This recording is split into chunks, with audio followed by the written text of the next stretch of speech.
Just when you thought it couldn't get any worse, there is utter chaos in Italy right now. In Rome, the Pope is doing all he can to get money.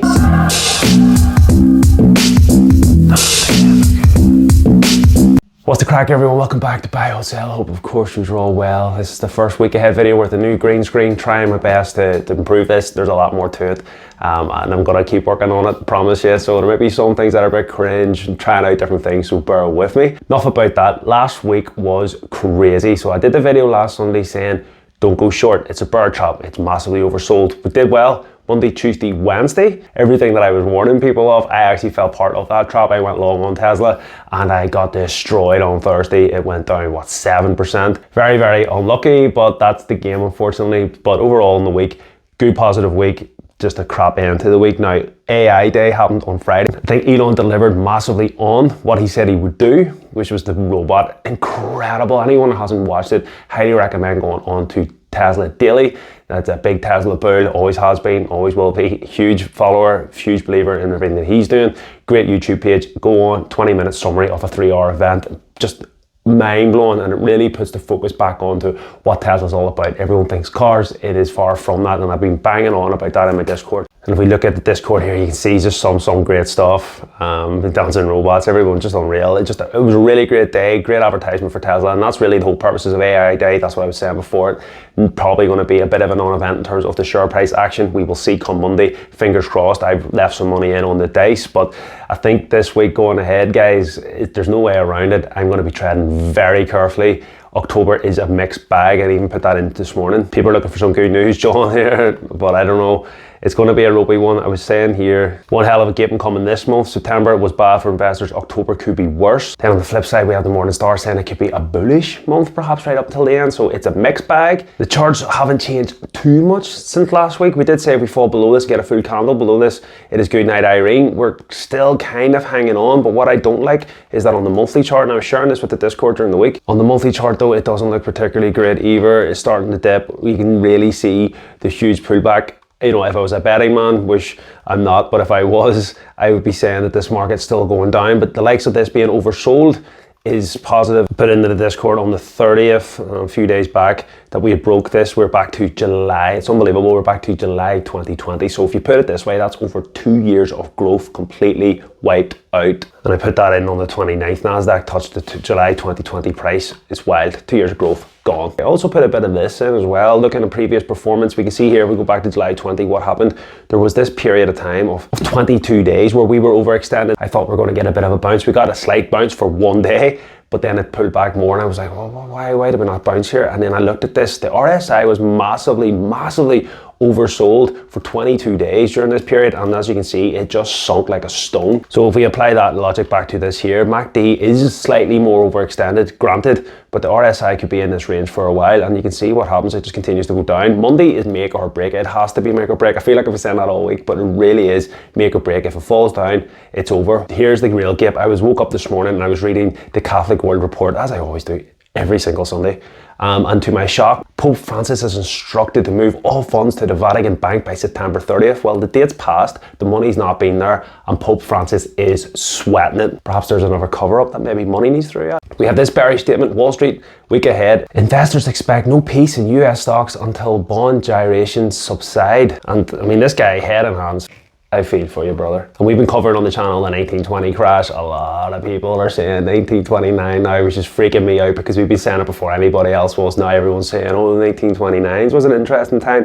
In 1929, the stock market had a collection of things come together. As we've covered in other videos, it's all happened. And when did it all happen in 1929? October. Now I did also share on the Discord today, I said, like, logically, surely coincidences like that cannot happen. It cannot happen. But it's terrifying to think that it could. So we'll go on to Investopedia here. Summary last week was brutal. Just everything sunk like a stone. There was a midweek rally and then everything went down. We've done a lot of shorting on the channel. Apart from that Tesla long, the trades this week have been great. Every single day bar Thursday. Well, it's kind of Wednesday because I held it over till Thursday, but realistically there was one bad day this week of trading and everybody was crying and moaning and the gaping was real. So I think we've done pretty well in the Discord. So we'll shout out to everybody there. Well done. Very difficult times, especially for any new traders. Very, very difficult. Again, if you haven't a clue what you're doing, get it in to the Discord, $3.99 calendar month. I think you'll get plenty of value. If you don't like it, cancel it by all means, and I believe you'll make your money back straight away, considering all the money saving tips that are there. We've been talking a lot about mortgages this week. One hell of a gaping on my mortgage, thanks to the mini budget. I hate the UK government more so than ever. I probably shouldn't say that, YouTube will ban my video, but that is the truth. They have made a shambles. It is a terrible, terrible situation in the UK, and I'm really, really embarrassed to be a part of it. The US labour market could take the spotlight next week with the release of the Labour Department's non-farm payrolls report for September survey and the APD's private sector payrolls report. This could show how well the labour market has held up against the Fed's more hawkish monetary policy moves.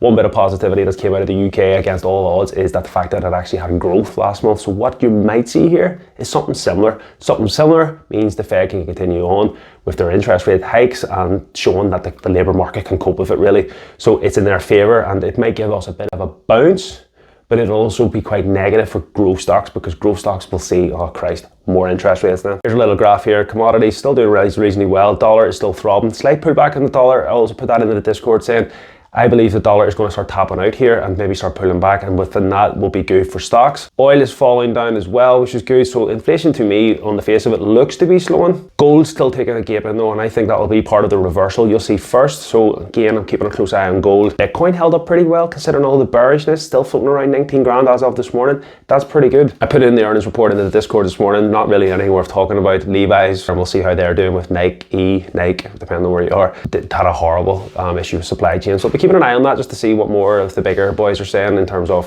supply and demand. It's expected to show job openings scaling back to 11.1 million in August from nearly 11.2 million in July, and down from all-time highs close to 11.9 million openings in March.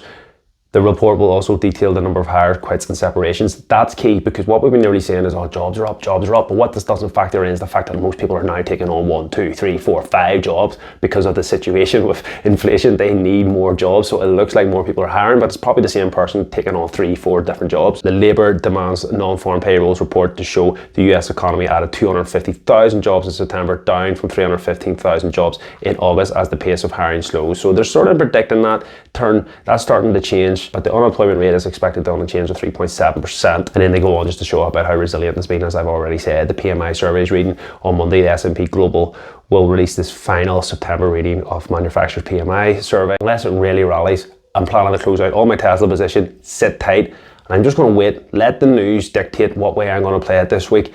I believe the market's going down. The story hasn't changed. It's been pretty much a full year now of we calling this bear market. We've been going down, riding it down. It has worked out well for us, so I see no reason to change the opinion. There's a kiss of death chart. I'm going to do a video on that. That's kind of playing out on the S&P, which doesn't bear well. Nothing really bears well, if you excuse the pun. But it's just is what it is. Let's ride it. Let's ride it right down. Get to the bottom. The UK 100 looks, again, very similar to the Nasdaq, very similar to the S&P. There's a decision to be made here. Is it going down or is it going up? That would be the only piece of, not that I give financial advice at all, I don't give no advice. It's just me paper trading. I have no clue what I'm doing. You will lose every penny if you listen to me. But what I believe is going to happen is the fact that if we fall below these levels, look at this. You're going back to 6th of January 21 on the UK 100. I believe if we fall out of this range, it is good night. The Nasdaq, as I said, we're going back to July 20 prices now. Straight on the line, if we fall below this, it is good night. We are very, very ropey, but we're so oversold that it could bounce. And I believe everyone should be treading carefully. Just be patient. This is not a marathon. Maybe start loading up on some shorts. I've still got shorts. I've got longs. I'm just sitting on the tightrope waiting for a confirmation to what side I'm going A and B styling. My guy hasn't stopped crying in about a year. And the last thing I'll do is I'll point you out to my page. If you go onto my page, you will see here, if you go to videos and playlists, playlist is where I want to draw your attention to. If you actually go to the playlist, you can scroll down and see all the different playlists I do for my long holes, for my lithium plays, money making videos, all different types of things. There's my shorts, Argo, the list goes on. I also have videos for beginners. Click this, you will see all my videos that I have been doing. I've been doing these collectively now for the last while about interest rates in banks, about what's the situation going on, inflation, how bad it's going to be, even how much does a bank holiday cost the UK, different types of things, the 100-year cycle. We've been covering all of this.